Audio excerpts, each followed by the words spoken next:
Hello, everybody. Welcome back to the Asian Football Show. I am Arya, joined with my two beautiful co-hosts, Erfan Hoseiny and Kenta Hagiwara. How are you guys doing?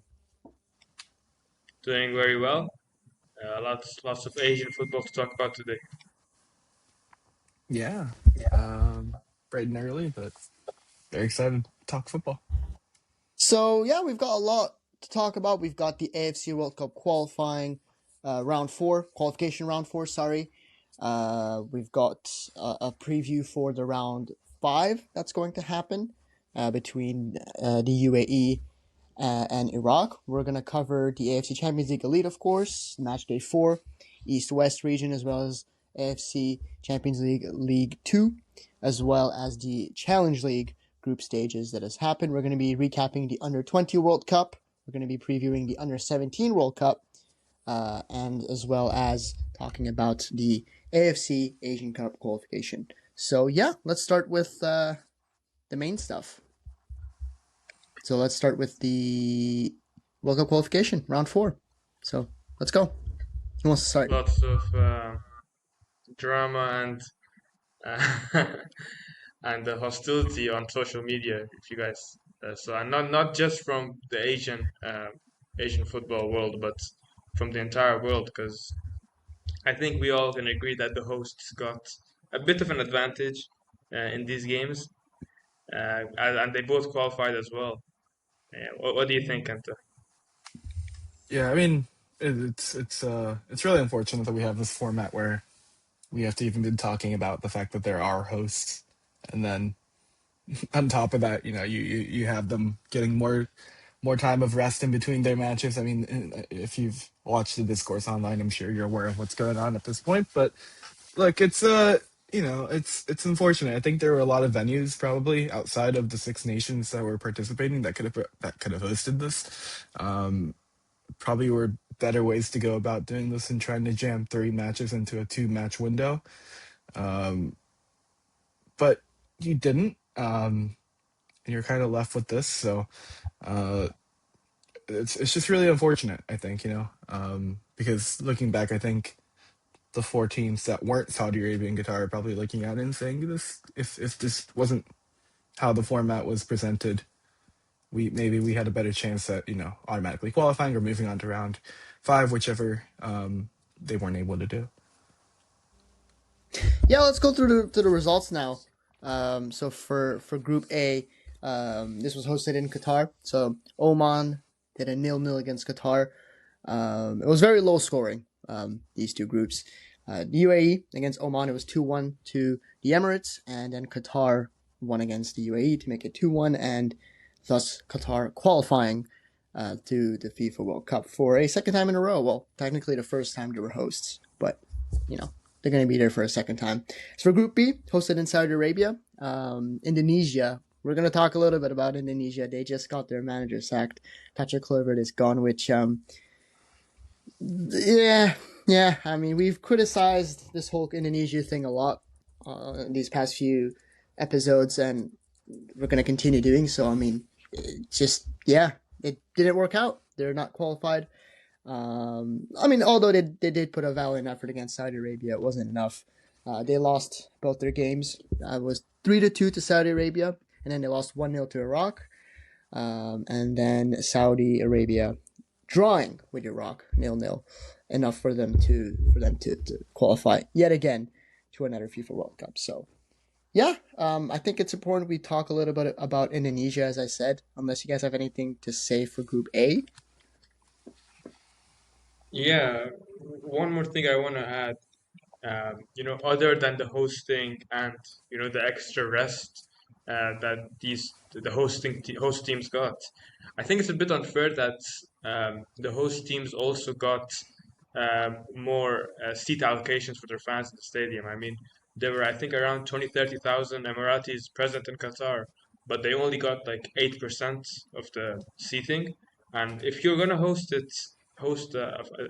um, in a country like Qatar, I think it's better if they were 50-50, or at least more seats were allocated. But yeah, talking about the games, no, I mean, in Group A, yeah, there were not that many exciting games. except for Qatar UAE, which of course uh, Qatar won and qualified for the World Cup. I think they deserved it, to be honest. I don't think UAE were the better team that day. Um, and it was opposite to what I expected. I didn't think Qatar would win that game, especially after they drew against Oman, in a game which Oman could have won as well. But I think maybe those extra rest days and then the hosting advantage, all helped them out, and then they qualified. I think a big part of Qatar's success over these two games were Akram Afif. The guy was a monster against the Emirates, especially. So he's the one who set up both assists to both goals. So yeah, man, Akram Afif, what a player. Kenta, do you have anything to say for Group A? I mean, you guys kind of hit on everything, didn't you? Yeah, it's a bit unfortunate again. The extra rest, I think it's invaluable. As much as Qatar, as Irfan said, we're the better team in the final match day. Like, I think the other variables are what you look at in that scenario, and not how they played on the day. Like, to me, it's a mute point at that point. I think I think it's very obvious. I don't think they made it clear that I think they made it very clear that there is a nation in each group that had a home field advantage in pretty much every aspect, as Erfan also mentioned. So, yeah, hard to look at a match in isolation sometimes when there's so many external variables that go into the result. Yeah. Anything else, Irfan, or let's move on to Group B? No, I want to move on to Group B. All right, let's move on to Group B. So, yeah, Indonesia. They sacked Patrick Kluivert after him not being able to qualify Indonesia to the World Cup. I mean, I tweeted this out on the day he got sacked, and I said I think Indonesia quite literally sabotaged themselves. They were this close of making it to a World Cup, this close. It's a shame. You got to feel bad for the fans who probably had some sort of expectations, and I don't know. It's you can handle this more poorly than they have. So yeah, it's a real shame. I mean, I hope they'll rebuild and be serious again for the next World Cup, because I think they can. They're probably gonna have a crap ton more recruits from other countries, so dual nationals and such. So we'll see, but I don't know. For me, it's just a waste, a huge wasted opportunity for them. But I think that the biggest losers of this group are still Iraq, because after they scored that first goal against Indonesia, if they went on for the second, then all they needed was a draw against Saudi Arabia. But they sat back, started, wasting time, and just held on for the 1-0 game. They knew because this was after the first Saudi game. They knew that if they won by 2 goals, then all they needed was a draw. And we know Iraq has a good attacking force. We know they definitely have the potential to win against Indonesia with 2 goals, but they didn't. And then Saudi Arabia, host advantage used, got the draw and qualified for the World Cup. Yeah, I mean, with the whole Indonesia thing, I'll go back to that. I think I mentioned this earlier when it moved from Shin Tae-yong to Patrick Kluivert, and it was at least he's going to be able to bring in new Dutch dual nats into the Indonesian national team. Was the conversation I was having back then, because he is a legend. Kluivert is a legend in kind of Dutch football, but yeah, you kind of move away from that. You didn't give him a chance to properly recruit. I mean, now would be the timing to hire him if Shin Tae-yong wasn't able to move on to round 5, right? And now you bring in a Kluivert to see how well he can recruit ahead of Asian Cup. Like that should have been the philosophy, not let's stick you in from a tactical standpoint when you haven't been able to prove yourself at the national team level or just the club level at all as a manager. We'll stick you in for these crucial matches and see if you can mix it up. I mean, he's already got Shin Tae-yong was getting you results, and Shin Tae-yong moves on to Ulsan HC. He gets sacked as well. So maybe there's a reunion on the horizon. I'm not sure, but at this point, it's just it's really confusing because the one positive I had from that move was not properly used either. Like they just didn't get anyone new, at least that I'm aware of. And even if they did, like surely they weren't naturalized in like a couple months. So you're talking about a player that's probably like, oh, he's not there anymore. Like there's no incentive. So it's just it's a head scratcher. Um, but yeah, I mean, hopefully this is a sign for a lot of these ASEAN teams to kind of make progress at the Asian Cup and of course for World Cup qualification for 2030, where they're a bit more competitive in the latter rounds. Shin Tae-young is a free agent now, right? I believe he Yeah, I don't know if was he's been signed sacked, anywhere right? else. So Yeah, he yeah, is a free agent, so I wouldn't mind if they go back for him because I think he had the right idea with Indonesia, but I don't think he would accept after what they did to him. So Yeah, they did him dirty, man. They did him dirty. Yeah. So that's it for your round four. So Qatar and Saudi Arabia qualified to the World Cup. Congratulations to them. And we move on to a short preview for round five, the Emirates against Iraq. This is going to be a very juicy game, very nice game to watch. I mean, these players are going to give their 200%. Everything is on the line. And then I believe the winner will then move to an intercontinental spot, correct? yes, So then that they'll is have to correct. play. I don't know if the teams are confirmed. If anyone can quote me on that, I don't know. Bolivia and New Caledonia as of now, Okay, but Bolivia there's and New still three Caledonia. undecided teams. Yeah. Okay, nice. So, what do we make of this game, guys? Um, it's going to be a fantastic game. I mean, UAE and Iraq have always had a good rivalry. Um, the tickets have been sold out. I was waiting in queue 1 hour to get tickets for this game, and I barely got them. And I think 37,000 tickets have been sold out for the UAE Iraq game.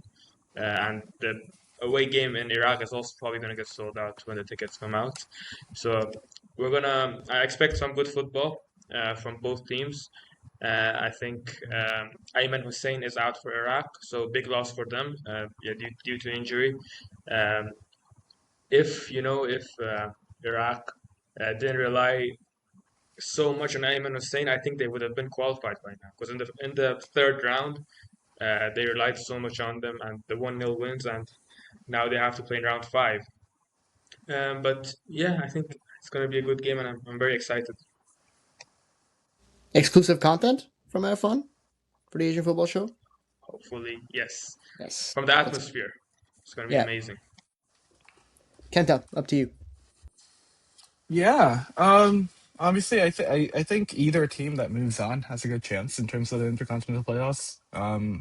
I don't remember the format off the top of my head, but I think it's 6 teams.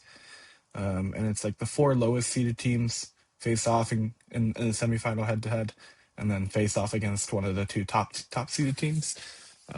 But there's like 2 teams coming out of CONCACAF, which I know like from what I know, it's probably going to be some combination of like Curacao and Costa Rica, as of how the table stands. We already mentioned the 2 teams that have already qualified for Intercontinental, New Caledonia and Bolivia, and then now we're just waiting for the CAF representative. But I think UAE and Iraq, they don't necessarily either of them play like the most exciting brand of football by any stretch. But I think we've seen throughout qualification that they've consistently been able to get results. And that's kind of what you need in intercontinental to get through. So we'll see. We'll see. I think it should be good, really good head to head. But I'm also very excited to see uh, hopefully another AFC representative at the competition in 26. So I have good hopes that either of them can kind of move on. I think just like round four, these two games depend a lot on who shows up at the right time. Because let's be honest, a lot of us expected UAE to qualify in Group A, but Qatar did because they showed up in the second game. So it's do or die for these teams.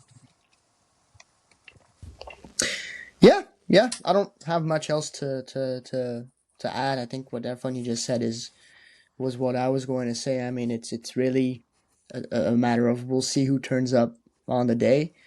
Hopefully, it's going to be a good game as well.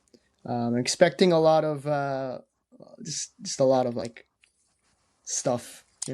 Wouldn't be surprised if there's some sort of controversy, tons of cards just flying Red around. cards. I wouldn't be surprised at all. But yeah, so that's your AFC World Cup qualifiers done for now. Of course, we're going to be covering round five when everything gets played. So let's move on to the AFC Champions League Elite, which was very very nice to watch. A lot of good games. So I'll go through the results. Um, I'll go through the results per date because I don't have them per group for some reason here on FootMob. So yeah, let's start. So Al Wahda played against Al Duhail. Al Wahda winning 3-1 again. Al Wahda with a still undefeated in the campaign. Al Shorta lost 4-1 to Al Ittihad with a red card. I guess it was pretty expected. Although Al Shorta actually did score first. He scored in the 5th minute, so that was something. But again, with an Al Ittihad team, it doesn't really matter. And then Tractor, for me, I think the highlight, or one of the highlights of this campaign was, or this match day would be their huge 5-0 win against Sharjah. I mean, that is a game or a win that they needed after poor performances in the past few games. So it's huge. We'll talk about it again later. Al Ahly comfortably winning against Al Kharafa 4-0. And then Melbourne City, finally getting their first win. Came after a 97th minute winner by Caputo against Buriram United. So finally they got their first 3 points of the campaign. JDT winning 2-0 against Chengdu Rongcheng, the Chinese club. Ulsan HD winning 1-0 against Sanfrecce Hiroshima. I think Kenta has some stuff to say. Our favorite team, Ulsan HD, 4K, 8K, SD, whatever. Majda Zelvia winning against Shanghai Port 2-0. Good result for them as well. Shabab Al Ahly winning against Nasaf Khashi 4-1. Osmoon's still injured, I believe. So they're doing very well without their best player. Al Hilal winning 3-1 against Al Sadd. Expected result. And then a very good game between Gangwon FC and Vitsel Kobe. What last minute drama we got. Taisei Miyashiro scoring in the 89th minute. We thought was enough for the comeback until Gangwon scored a 95th minute winner at the death to snatch the 3 points. And last but not least, we've got Shanghai Shenhua beating FC Seoul 2-0. Unfortunately, Jesse Lingardino, my boy, couldn't do anything. Thoughts on the game, guys? Thoughts on the games? Um, I'll talk about some of the games from the West. Yeah. Uh, wow, lots of goals. I mean, every game in the West region had at least 4 goals. So some very good games and best club competition in the world.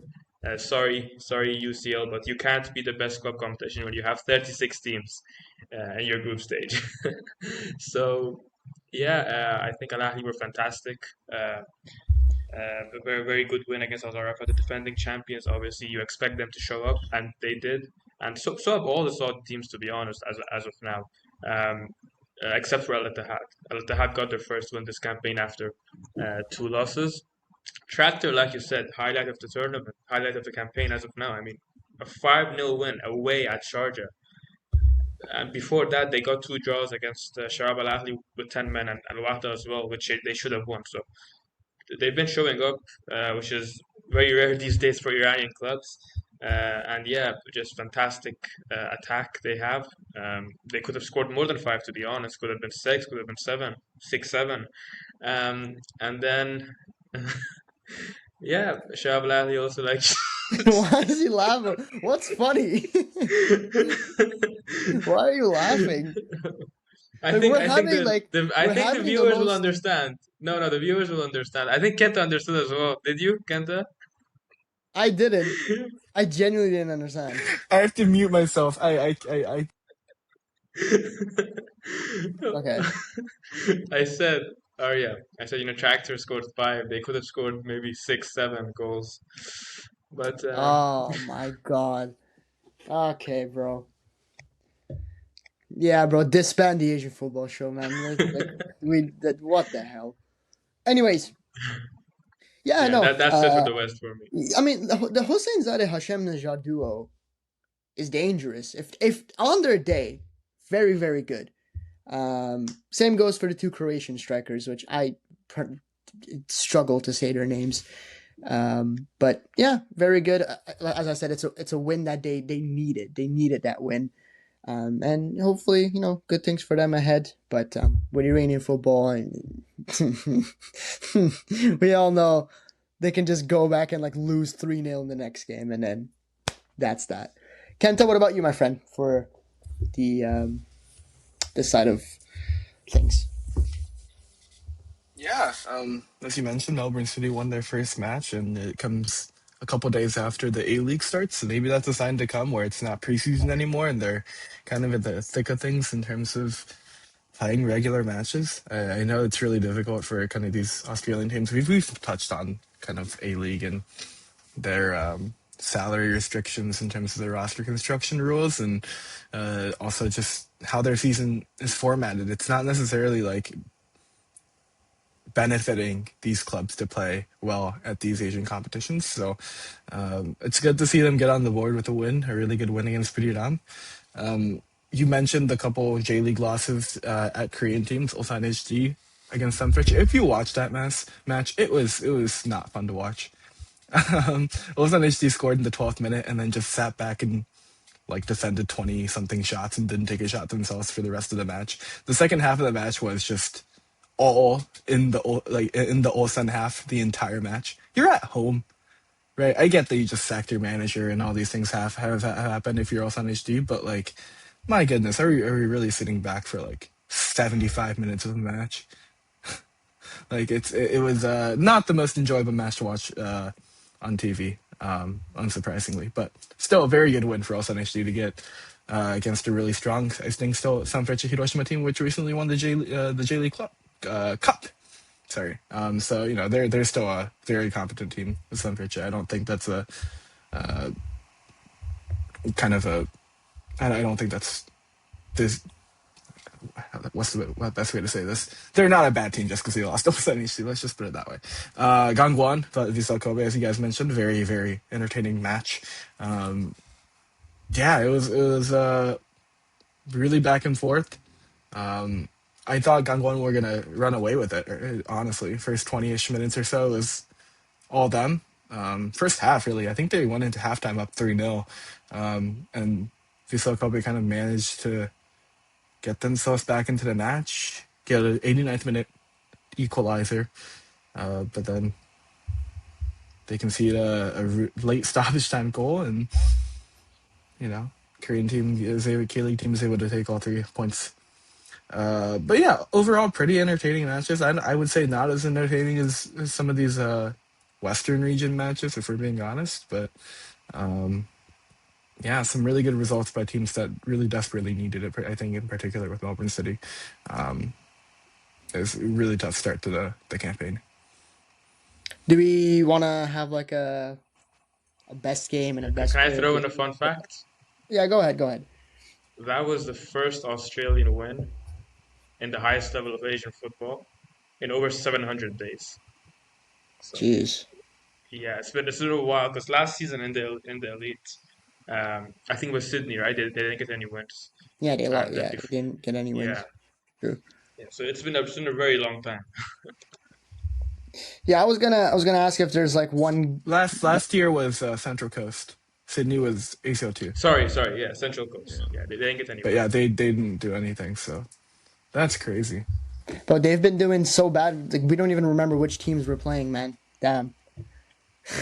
Jesus Christ. Yeah, I was just gonna add, if you guys, to have a little fun part of the podcast, if you guys want to have a game of the match day or a player of the match day, I guess we can all chime in with our thoughts. Erfan, let's start with you. Miyashiro was very good for Vissel Kobe. Mm-hmm. Yeah, probably him or Lushka, who got 2 goals for Tractor, are my player of the match days. And the game, yeah, I mean that Gang One versus Vissel Kobe game. I think we can all agree that was Yeah. the best game of the match day. Kenta? Player of the match day. I can't give it to Vissel Kobe. They didn't win. Um, I find it difficult to give it to a team or a player on a team that didn't end up winning. At least you got to get a draw, which Vissel Kobe didn't do. Um, Frank Kessie is also a shout. He got 2 goals for Al Ahly. yeah, I don't know. I think the Saudi teams kind of all cruised. I don't know if any of them were like, for me, like a player of the match day, like without their performance, it's a different result. And I don't know of a single player in the Saudi teams where if you took them out of the picture, all of a sudden like they're losing matches or drawing matches. I think all of them are just a bit too overpowered at this point. Mo Jae-hyung from Gangwon, he had the red card very late, which was a bit unfair to him. But aside from that red card, I thought he was phenomenal and really causing Visakobe troubles down the left. Yeah, he had a goal himself, so I'll go him. And the match day has to be Gangwon Visakobe. Yeah, for me, I've got a few. The game of the match day has to be Gangwon against Vissel Kobe, and I'll put Tractor and Charger as well below that. Player of the match day is tough. There's a lot of players who had very good performances. Miyashiro, yours that you mentioned, Kenta.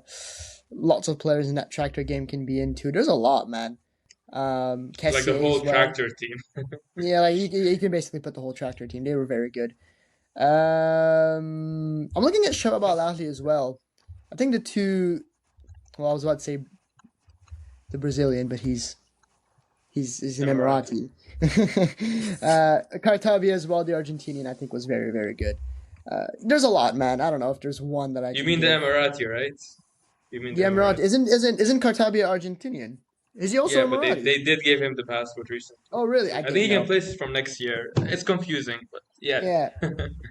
Anyways, yeah, those guys would be my picks, and yeah, you can give it to like Kessier or any other Tractor guys. Bro, there's like 10 different players you can give the player of the match days to. But anyways, that's that for the AFC Champions League Elite.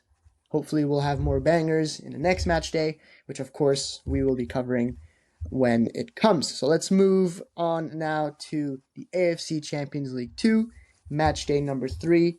Do you guys want me to go through it, or do I pass on the torch to someone else?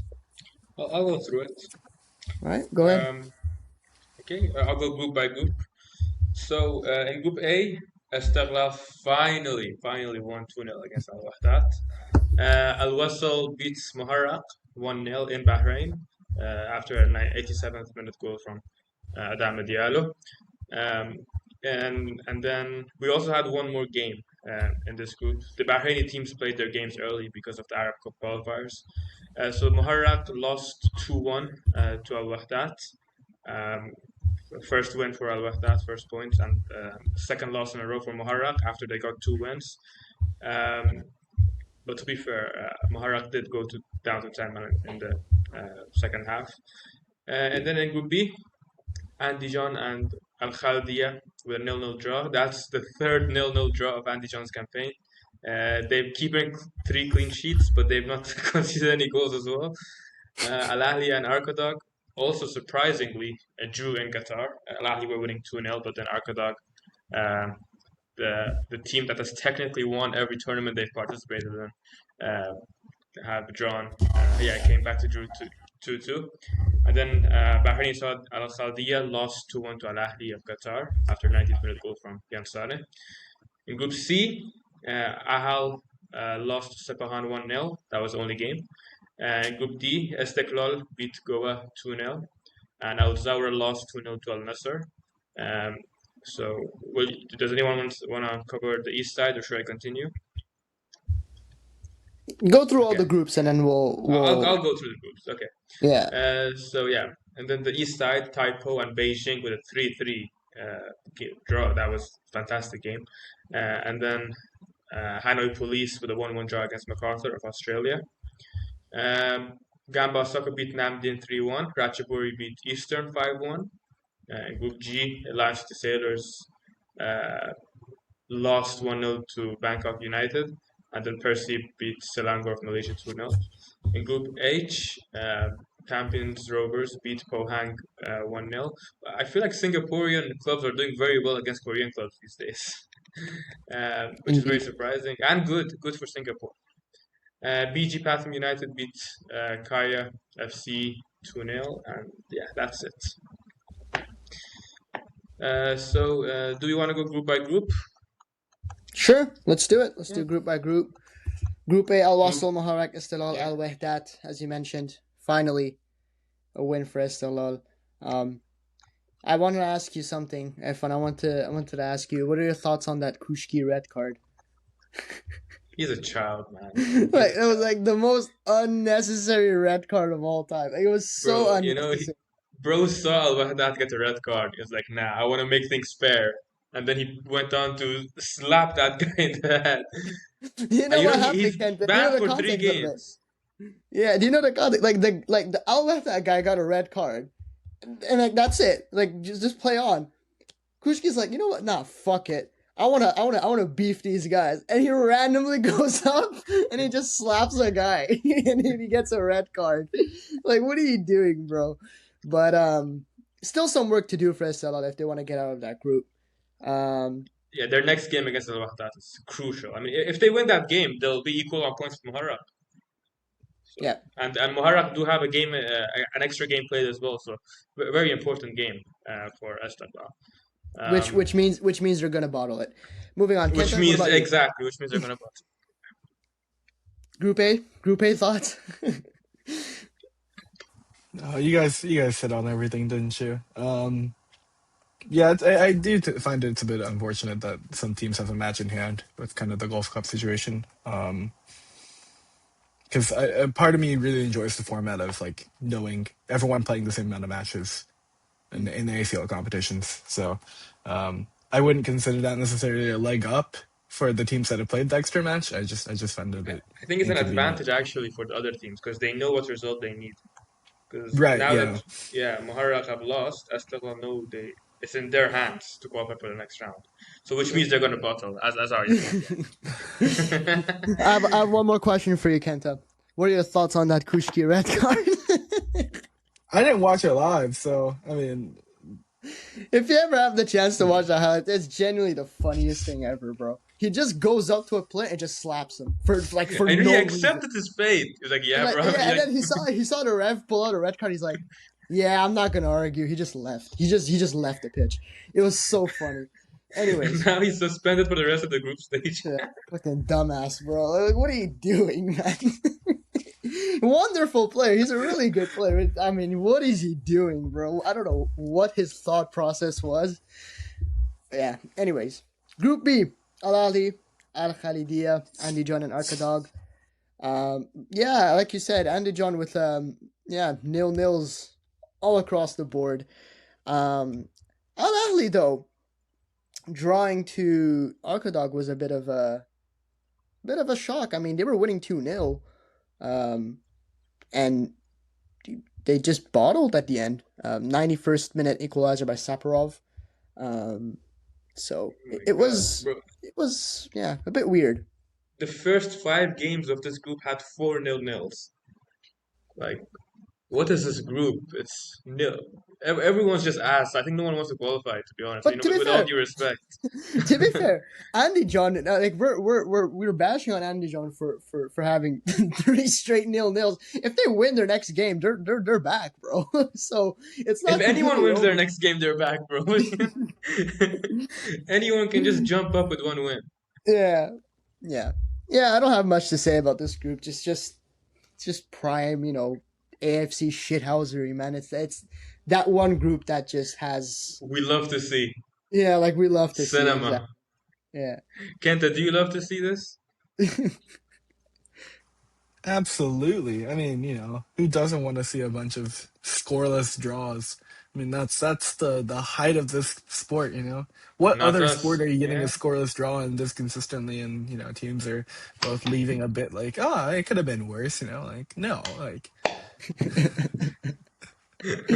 All right. Group C. Right. Group C. There was only one game. Um, this is interesting. So Ahal hosted Sepahan in Esfahan because Ahal didn't have a stadium to play in. Like, yo, can you just host our game for us? And we know it's against you, but like, can you still host it for us?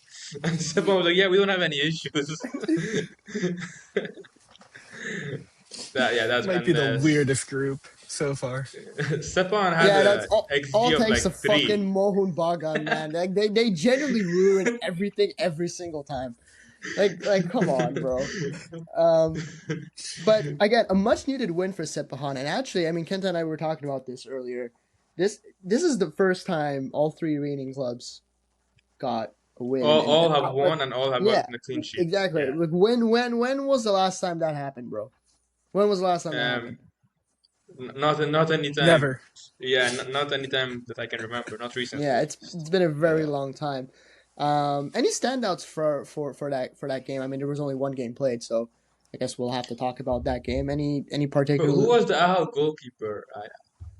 I don't remember, but bro, he became prime Casillas, man. He was saving shots left, right, and center. I mean, Sepahan had like an XG of over three, I think, and they only Bro, got that I, one goal in the I think 82nd minute. Sepahan, bro, they had like 30 shots, bro. They had like 30 shots and they couldn't score for shit, man. And 20 Um, were out of target, bro. It was crazy. they had 30 shots and like 20 of them were out of target, bro. Bro, And I was listening to the bro, commentary, look at and this. Look at this. Look at this, bro. Look at this. What is that, bro?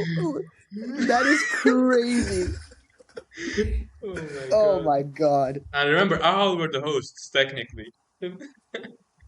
Yeah. For me, I really enjoyed Shafi Dust. I've tweeted about him.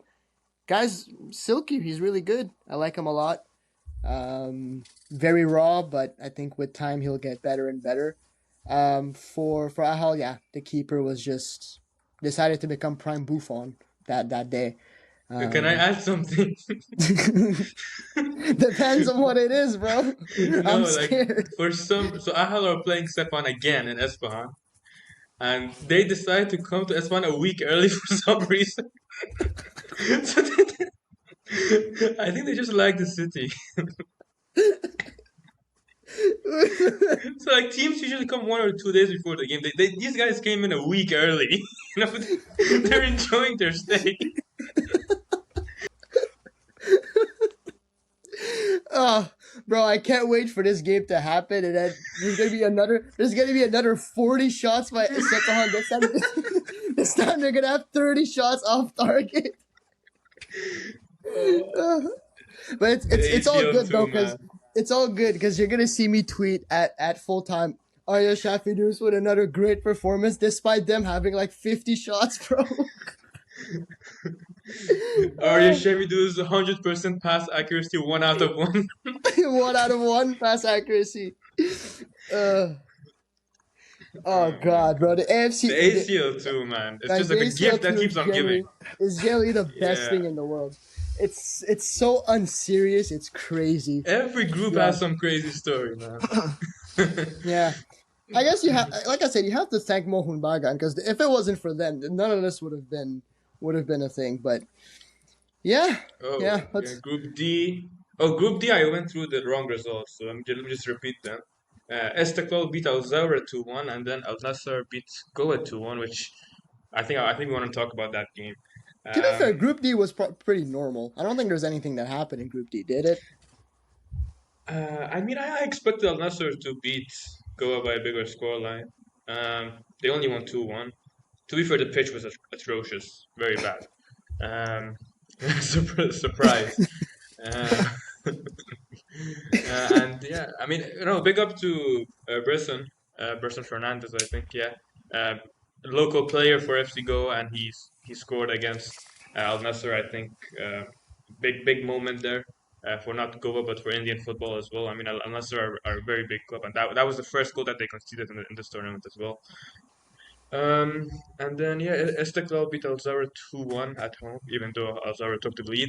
Uh, they were able to come back And yeah, Al Nassr sit top with 9 points, Istiklal 6, Al Zawar 3, and Goa 0. Anything you guys want to add for this group?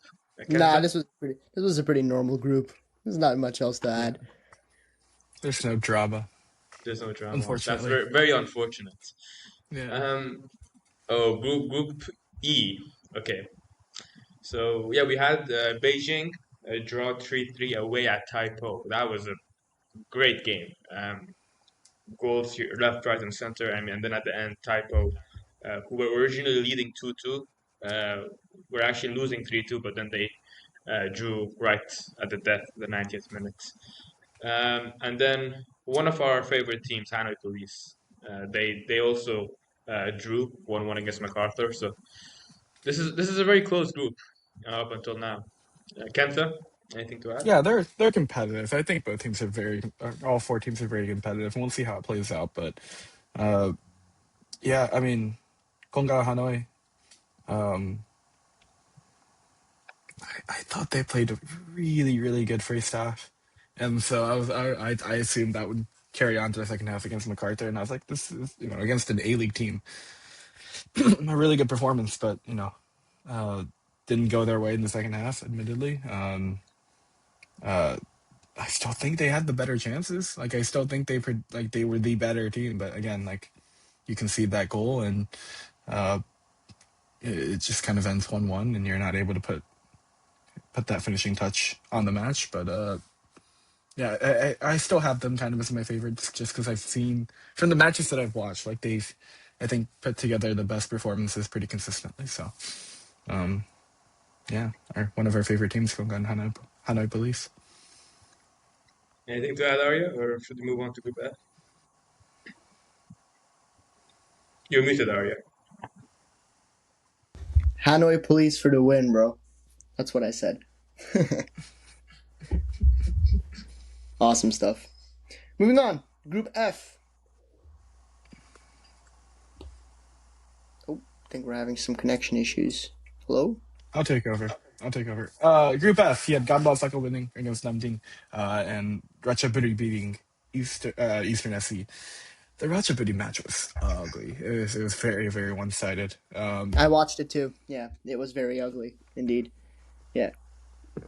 Yeah, you watched it. It just felt like the individual performances by the Eastern SC. Like it wasn't even necessarily that like Eastern SC like as a unit were like outplayed. It just felt like the it's just so many mistakes, so many errors, and that's how you end up with the 5-1 most times. It's not like one team being significantly like the quality of the team as a whole is better. It's just like individuals making a lot of mistakes.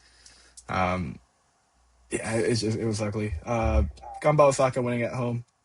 I mean, I don't know if there's a ton to be said there. I think it's kind of the more expected result. Um, yeah, I mean, so I don't think there's a shocker in this group either. But any thoughts? Yeah, no, pretty straightforward group for me. Um, yeah, pretty straightforward. There's nothing else to add. It's weird. I mean, the East groups have been pretty organized, like serious groups, serious football. Whereas the West side has just been nothing more of a shit show. It's expected. Yeah. Do you have any comments for that group, Erfan? Or do we just move on to If the you can next one? hear me, yeah. Yes, we can. We can. Okay, I don't know why I'm facing some connection issues. But yeah, I agree with you, Arya. I mean, in the East, it's like normal groups, teams playing serious football. And then there's the West, it's like, yo, can you host our game for us? Like, just, you love to see it, man. You love to see it. All right. Yeah. Group G, we got Persib sitting on with 7 points. The Lion City Sailors, man, it pains me to say they might not make it out. I don't know. They're currently third in that group with 4 points. I need them. I need them to get serious here. I need them to start winning because we have to support. We're big fans of the Lion City Sailors here on this podcast, but we'll see how it goes. Singalore though, they have not been good whatsoever. Kenta? Oh, Selangor, yeah, we're just outplayed. I mean, it was a bad match against Percy Yeah, They've been getting in outplayed Indonesia. every single match day as of now. Yeah, Yeah. it's nothing new. I mean, like the 2-0 scoreline is not. It could have been much more. Like yeah, just very one sided. In terms of like Lion City Sailors, that was a tough match for them. The Lion City, because they had that red card. They conceded a pen early. Uh, to Bangkok United. Bangkok United missed the pen. And yeah, just early in the second half, a dog throw red card by your captain out of all players to kind of go through that, and then you lose a player, you concede immediately off of it, and it's just kind of downhill from there, right? So, yeah, look, it's unfortunate. I think Lion City, especially at home, are still a really strong side,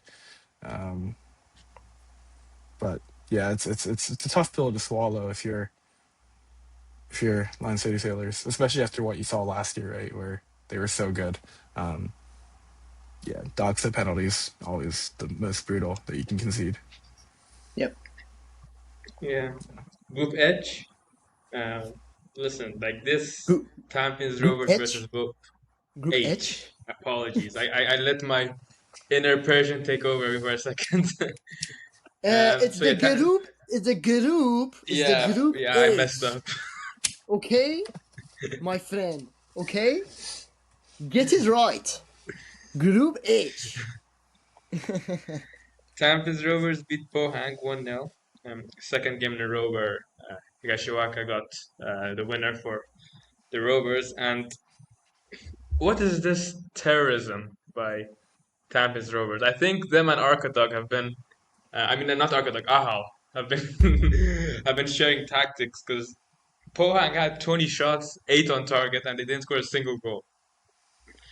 Yeah. And yeah, Champions just scored in the first minute, then defended until the 90th minute. They got the job done to them. So fair play to them.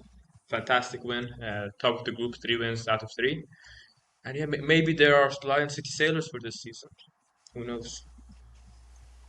Yeah, I mean, Higashikawa, I think, is on loan from J3 team right now this season. And I think it's what team is it? It's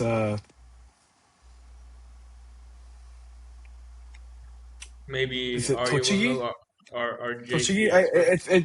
they're currently in a promotion spot. So maybe at the end of the loan you come back to J2, which would be fun for him. I think that's he's showing up in ACL too. So I think playing some higher level Japanese football will also be good for him. So I'm excited to see what that looks like, or maybe he stays at Tampines Rovers. But yeah, as a result, I mean it's a massive result for Tampines Rovers to at home beat K League's like Pohang Steelers. That's a big win for Singaporean football, and it's massive. Uh, so really big stuff there. Really good stuff. Yeah, but it was a bit brutal to watch in the second half. Admittedly, it's almost like the Ulsan HD match against Sanfrecce Hiroshima, where you get one goal at home, and you're like, we just need to park the bus. Quite literally, we're just gonna put everyone in front of the 18 Bro, yard they box, and we're parked gonna. more than a bus, bro. They parked the train. They parked the whole plane, the train, everything. They parked a rocket ship, bro. Like it was insane. Yeah. Yeah. Fantastic Yeah. But tournament, man. I love this. I love this tournament. ACL two is genuinely the best thing in the world, bro. So unserious. All right, From the let's move name to on. the games to everything, man. Like, Yeah. Yeah. yeah. Yeah. Let's move on to the AFC Challenge League. We're only going to go through the groups because there's way too many games to cover here. And also the scheduling is like a bit weird with the AFC Challenge League compared to the other two. So yeah, Group A: Al Shabab, Al Tanasir, Abdish Ata, Paro FC. Al Shabab are leading 9 points, winning all three of their games. I believe it's only one team that goes up, right? Yeah. The Yeah, games are one done game. Yeah, as well. so It's just one game. the matches are the group stage are already over, so Yeah. Yeah. it's the top team already Uh, moving on. In the East, or in the West, but I think the East is a bit different. I think it's The West, only three group winners and one runner-up. So the best runner-up yeah, also and qualified. then I think East is top two in each group because there's only Yeah, two East is top groups, two. so it's a bit different in terms of format. So for Group B, actually we got two teams that went up.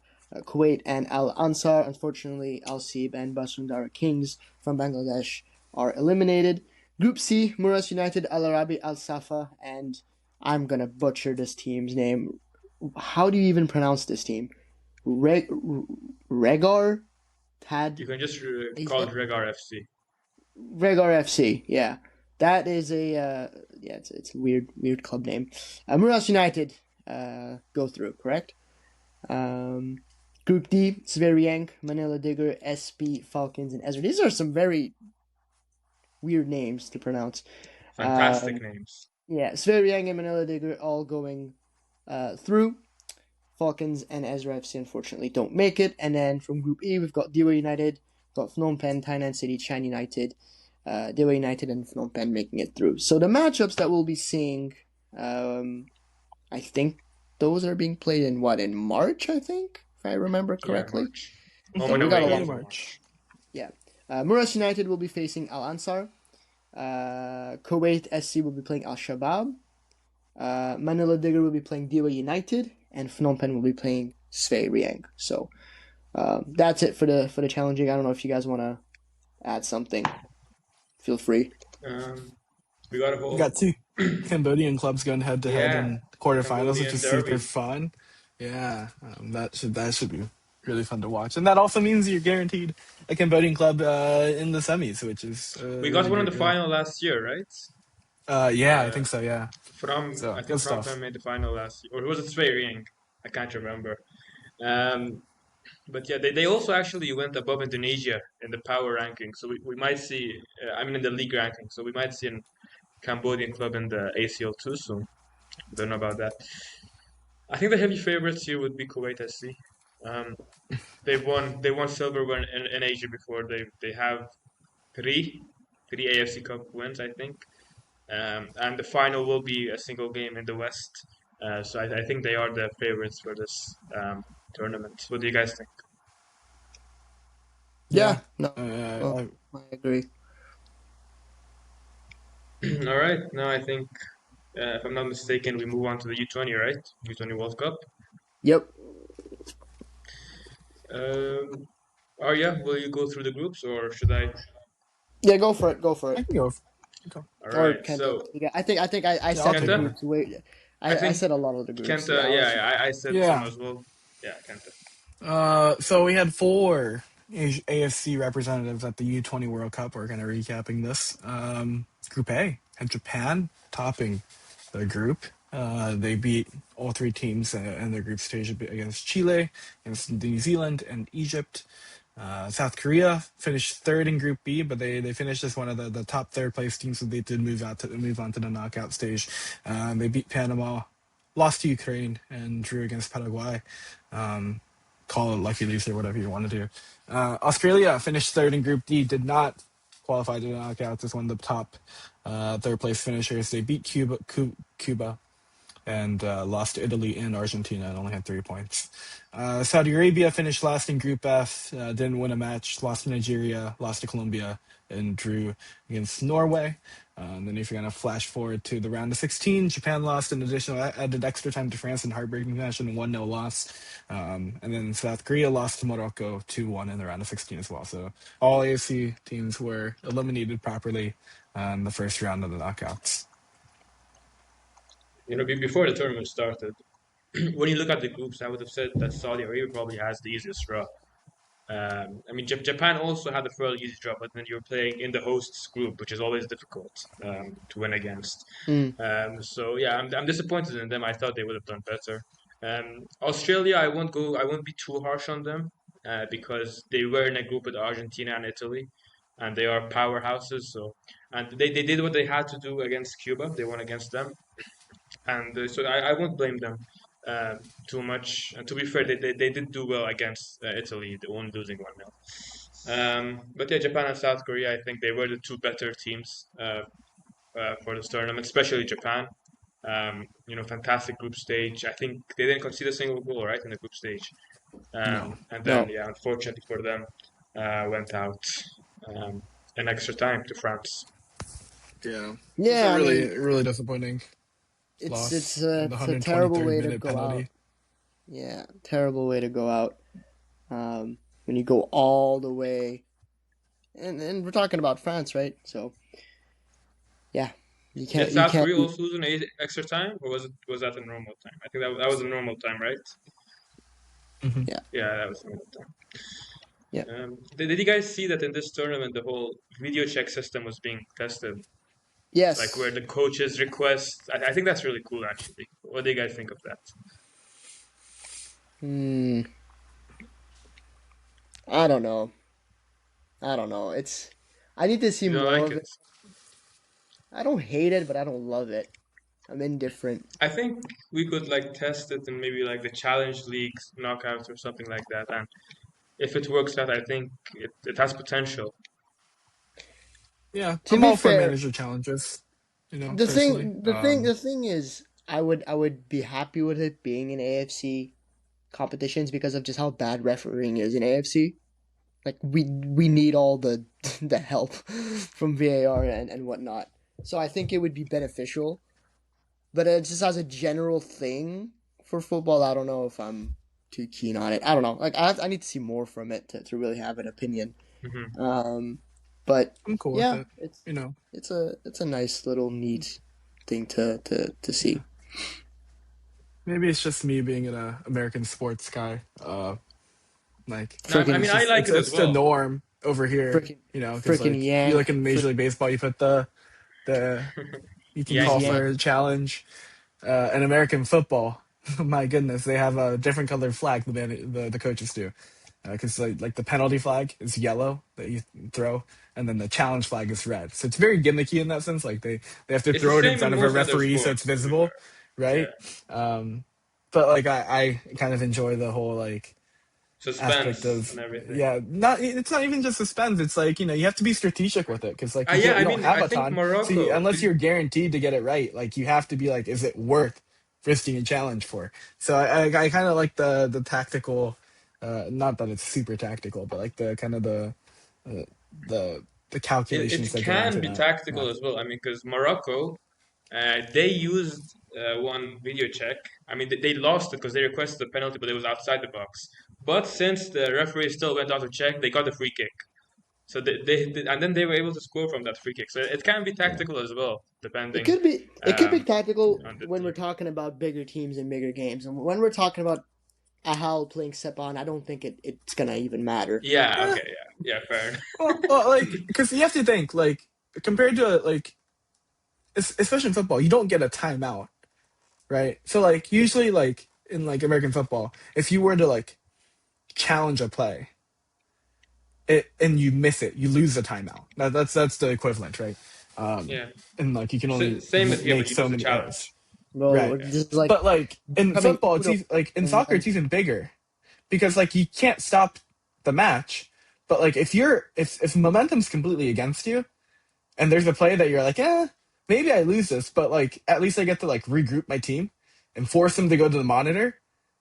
Like at any level of competition, that's massive because you can actually physically stop the match. If your team's having to defend for 15 minutes straight and it's getting exhausting, letting them get a couple minutes of rest or even just 1 minute of rest while the referee has to go over to the monitor and watch video footage of whatever it is. That can be used as a really like interesting tactic. So I think it is tactical regardless of what level you play at. But I think Yeah. the higher up you go, the more uh, intricate it becomes. But I'm interested to see how it could play out. Bro, the disrespect to cooling breaks, bro. Water break. Disrespect to water Water I breaks. mean breaks. that only goes into effect when it's hot. So Yeah. there's no So, guarantee. moving on to another youth tournament which begins soon. The U17 World Cup, which has like Starts tomorrow. 50,000 teams. Um, and nine Asian teams are taking part. Qatar, who are the hosts, as well as eight teams who qualified from the U17 Asian Cup. So there's lots and lots of groups. So we'll just go through the groups real quick. Um, and then we'll add anything if there's anything to add later on. Because again, this youth group, the U17, is a bit more unknown. So yeah, in Group A, hosts Qatar are playing Italy, South Africa, and Bolivia. In Group B, Japan are drawn with Morocco, New Caledonia, and Portugal. The New Caledonia game should be easy, but the other two games seem pretty exciting. UAE are drawn with Costa Rica, Croatia, and Senegal. In Group F, South Korea are drawn with Mexico, Cote d'Ivoire, and Switzerland. In Group G, North Korea are drawn with Colombia, Germany, and El Salvador. In Group H, Indonesia, who have qualified, also are drawn with Brazil, Honduras, and Zambia. I think they can qualify if they push a bit more. Brazil, the only hard or difficult opponent from their group. In Group I, Tajikistan have been drawn with the USA, Burkina Faso, and the Czech Republic. And then in Group J, finally, I think, no, we have one more actually. In Group J, Uzbekistan are drawn with Paraguay, Panama, and Ireland. And then finally in Group L, Saudi Arabia are drawn with Mali, Austria, and New Zealand. Wow. I mean, anything you guys want to add for this 78 team World Cup, which still doesn't have Iran? Yeah, I mean, what Um, in the world are we doing with these teams, man? And there's just so many. It's it's way too too It's a many. much. yearly thing, by the way, this U17 What? World Cup from now on. What is it? Yeah, this U17 World Cup will be held every year. Yeah, it's just it's too much. I mean, things to note from Asia. I guess Saudi Arabia hasn't been in this competition since '89 when they won it. So I mean, we're talking about a good 30, Wow. 35 years. So it's been a minute for them, which is really good. UAE also, it's been like I think it was like the mid early 2010s that they were last in this competition. Indonesia, second time in after 2023, so starting to set a good consistent streak of them being in this competition, which is really good to see. They In hosted the Qatar, last one, to be fair. yeah, but it's good to see them kind of back in this competition when they actually had to qualify you through the U17 Asian Cup, and then Qatar are back in it as they are the hosts, but they're back in it since for the first time since 2005. So it's been a minute for them too. But I guess Saudi Arabia is the biggest one since 1989, and they won that tournament back then. So. Yeah. Um, Anything you want to add, Arya, before we move on to the Asian Cup qualifiers? No, not really. I mean, I just the best of luck to all these teams. I mean, there's lots of teams, 9 AFC nations. That's a lot of. There's a big chance maybe for one of these guys to go far, and hopefully they do as well. But when it comes to under 17 or just youth football in general, I mean, sometimes you look at the big nations, and you're like, oh, it's Brazil, oh, it's Italy, oh, it's this, but it's youth football. Everything happens. Smaller teams can beat bigger teams. It happens actually a lot more often. So, yeah. Hopefully it'll be the case for these AFC teams. So yeah, let's move on to the Asia Cup qualifications, and that'll be the last topic for today. So, Yeah. who wants to do the honors? I'll do it. So in Group A, Philippines and Tajikistan. That's a close rivalry, both on 10 points. Um, and yeah, both on 10 points. And then Timor-Leste and Maldives have already been eliminated. Um, Philippines currently first on goal difference, but that last match day in March, where Tajikistan hosts Philippines, that's going to be a big game because I think the winner of that game probably qualifies, or not probably, but will qualify for the Asian Cup. Um, Group B, Lebanon on 10 points, Yemen on 8. Those are two teams competing for that spot. Brunei and Bhutan have been eliminated. Yemen had a huge win against Brunei, 9-0 win. Um, Al Al Gahwash scored 5 goals. Yeah, wow. And then in Group C, India or Bottom have been eliminated. I mean, 0 wins from 4 games. It's been going horribly for them at both club level and national level. Yeah, Hong Kong and Singapore both on 8 points. So again, it's between those two countries. In Group D, Turkmenistan and Thailand both on 9 points. Sri Lanka on 6. Chinese Taipei eliminated. Group E, this is the only group where we know which team has qualified. Syria have qualified after 4 games, winning all their games, only conceding one. And then finally in Group F, now Malaysia are currently top with 12 points, but results might change because of the whole um, Oh yeah, dual national situation, which 7 players, I think, yeah, were deemed unable to play for Malaysia. So we don't know yet. But as of now, they are top on 12 points, and Vietnam have 9 points. Yeah, anything interesting you guys want to talk about? I have two things to I'm say. gonna start off. Okay, I'm Yeah, gonna start off Kenta with can go. something. I'm really upset with how this format is ending. That Yeah, they're using 2 windows to play 2 match days is really Yeah, upsetting me. yeah. Just finish it off in November. I don't understand why we're doing 1 match day in November they and then one in played. March. It could Like, have been done by now, because they had one match yeah, day in March, Yeah, yeah, one yeah. match day in June. It could have been done by October. I don't know why we're stretching this out. Like, what good does it do? Yeah, Truly, Drama, like, it doesn't what are make we doing? sense. So, yeah, drama, because suspense. I think, right, with a lot of these Asian Cup teams, regardless if they qualify for, like, the Asian Cup or not, like, that March window is a great opportunity for them to have friendlies against non-AFC teams. A Yeah, perfect opportunity because everyone else is probably playing. You're either in an intercontinental playoffs or you're free, unless you're a UEFA team. So, like, for the most part, like, it's a great opportunity for these teams to play like a CONCACAF team or Yeah, a CAF team that's like lower ranked, and instead you're playing 1 match day of Asian qualifier. It's just I don't know. It grinds my gears in all the wrong ways. But I guess in terms of competition itself. Hong Kong and Singapore are coming up. That match is coming up in November, so that's a big one because they're tied on points. And if there is a winner, I mean that practically seals it for that group. So I'm interested to see how that match plays. But yeah, every other group that's like close, they play. The the top last two match teams day. will play each other in March. So it's like, well, like obviously these matches coming up are important, but like the March matches are much more important. So it's like, well, we can kind of just look forward to the final the final match day. Did you guys know another fun fact? So Nepal asked Malaysia if they can host their Oh game for no, them, and next yay. month what is? Nepal are hosting Malaysia in Malaysia. And oh my God, yeah, even last month Nepal hosted Vietnam in Vietnam. Bro, what's going on in AFC, man? Are there really no other venues?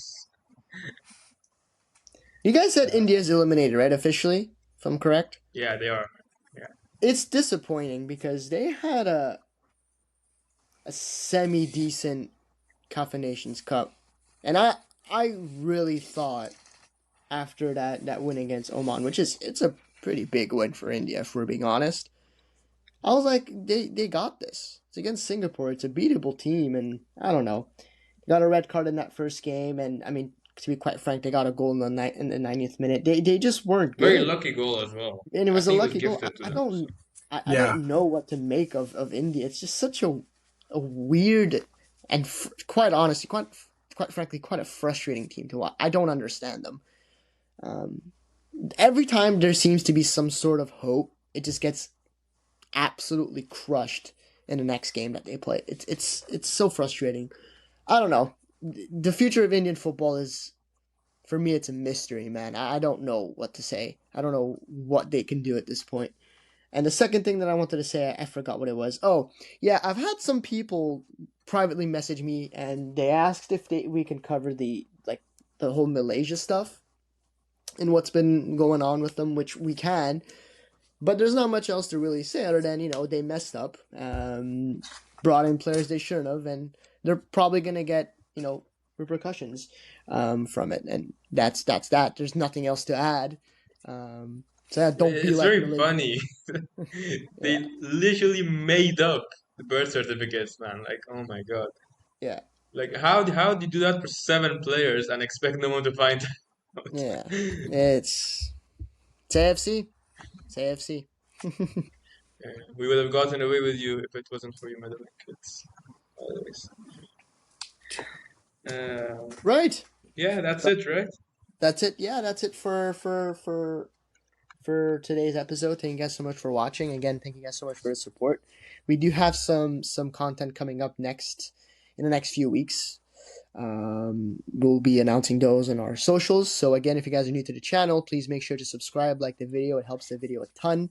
Subscribe to all of our socials, our Twitter, Instagram, freaking what else do we have, man? Everything's down in the description. LinkedIn, everything. LinkedIn, yeah, make sure to follow us on LinkedIn, guys, especially LinkedIn. That's the platform you guys need to follow us on. Yeah, any comments from you guys?